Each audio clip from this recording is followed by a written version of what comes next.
Assalamualaikum warahmatullahi wabarakatuh. Kembali lagi dengan saya, Ajeng Ana Pertiwi. Pada kesempatan kali ini, saya akan mempresentasikan tentang penyusunan prota, promes, silabus berdasarkan Kaldik. Yang pertama, kita bahas dulu tentang Kaldik atau kalender pendidikan. Kalender pendidikan atau Kaldik ialah suatu pengaturan waktu dalam kegiatan pembelajaran peserta didik dalam rentang waktu 1 tahun ajaran yang mencakup antara lain permulaan tahun ajaran, minggu efektif belajar, dan hari libur. Kurikulum suatu pendidikan pada setiap jenis dan jenjang diselenggarakan dengan mengikuti Kaldik setiap tahun pelajaran.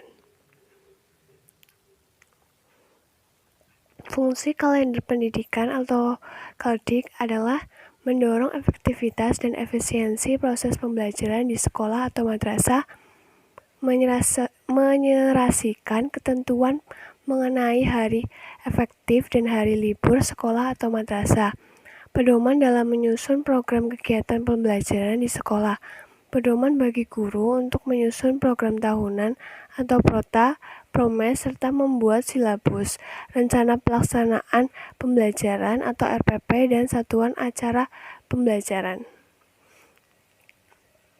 Kemudian kita bahas tentang prota atau program tahunan.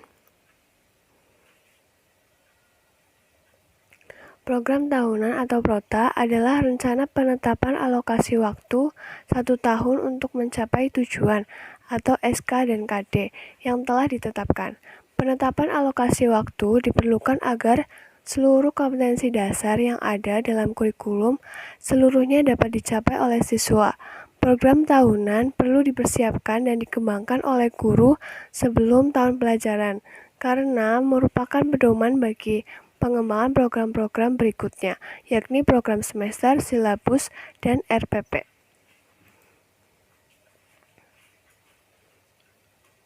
Fungsi program tahunan atau prota: mengorganisir pembelajaran agar bisa berjalan secara optimal, dijadikan pedoman untuk menyusun promes, dijadikan pedoman dalam menyusun kalender pendidikan, digunakan sebagai acuan untuk mengoptimalkan penggunaan waktu efektif pembelajaran yang tersedia.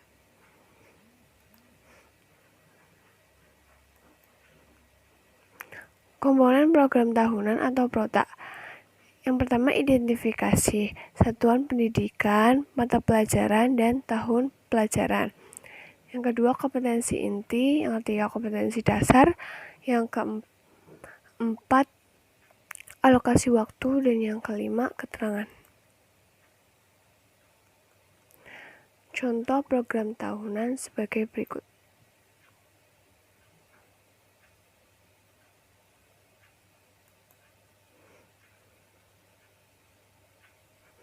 Langkah penyusunan prota: menganalisis kalender pendidikan dan menyesuaikan kebutuhan berdasarkan ciri atau karakter unit satuan pendidikan Bapak atau Ibu.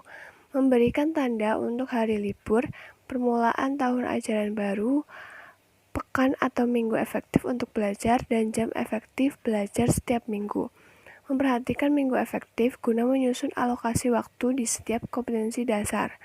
Menetapkan alokasi waktu yang diperlukan untuk setiap mata pelajaran kompetensi dasar dan pokok bahasannya di pekan efektif.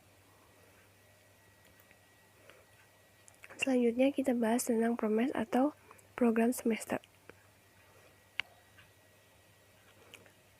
Program semester atau promes adalah rumusan kegiatan belajar mengajar untuk 1 semester yang kegiatannya dibuat berdasarkan pertimbangan alokasi waktu yang tersedia, jumlah pokok bahasan yang ada dalam semester tersebut, dan frekuensi ujian yang disesuaikan dengan kalender pendidikan.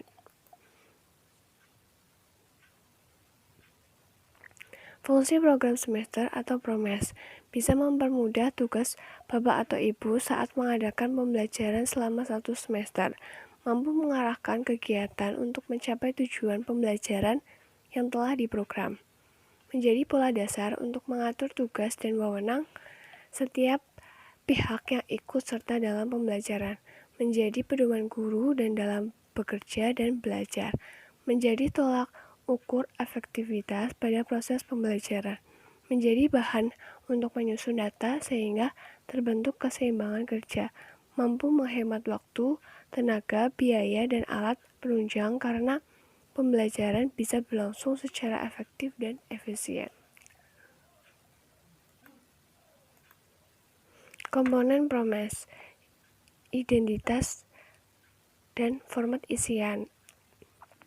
Identitas yaitu satuan pendidikan, mata pelajaran, kelas, semester, tahun pelajaran. Format isian berisi materi, tema, subtema, alokasi waktu, dan bulan yang terinci per minggu.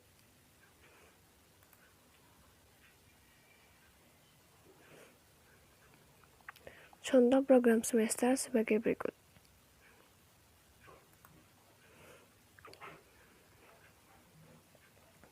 Langkah-langkah penyusun promes yaitu memasukkan kompetensi dasar, topik dan subtopik, materi atau bahasan ke dalam format promes yang tersedia, menentukan banyaknya jam yang tersedia di kolom minggu dan banyaknya tatap muka setiap minggu per mata pelajaran, menambahkan catatan di setiap bagian yang membutuhkan keterangan.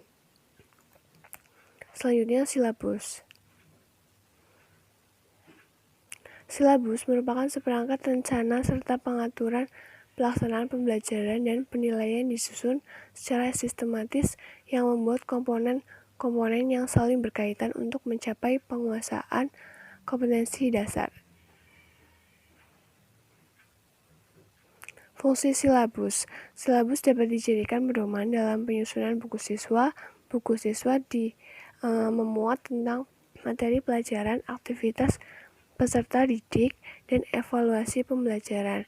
Silabus menjadi acuan dalam penyusunan rencana pembelajaran untuk semua kajian mata pelajaran atau pengelolaan kegiatan pembelajaran dan pengembangan penilaian hasil pembelajaran.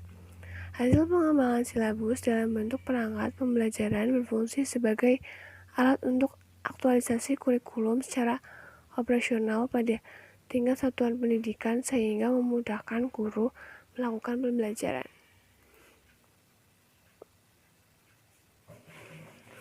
Komponen silabus ada identitas mata pelajaran, identitas sekolah, KI, KD, indikator pencapaian kompetensi, materi pokok, pembelajaran, penilaian, alokasi waktu, dan sumber belajar. Berikut adalah contoh silabus.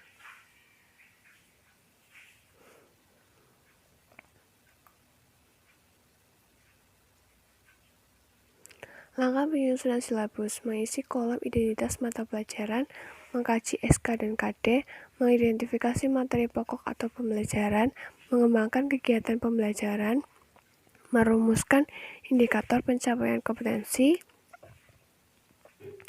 menentukan jenis penilaian, dan menentukan alokasi waktu. Sekian presentasi dari saya. Apabila banyak kesalahan, saya mohon maaf. Wassalamualaikum warahmatullahi wabarakatuh.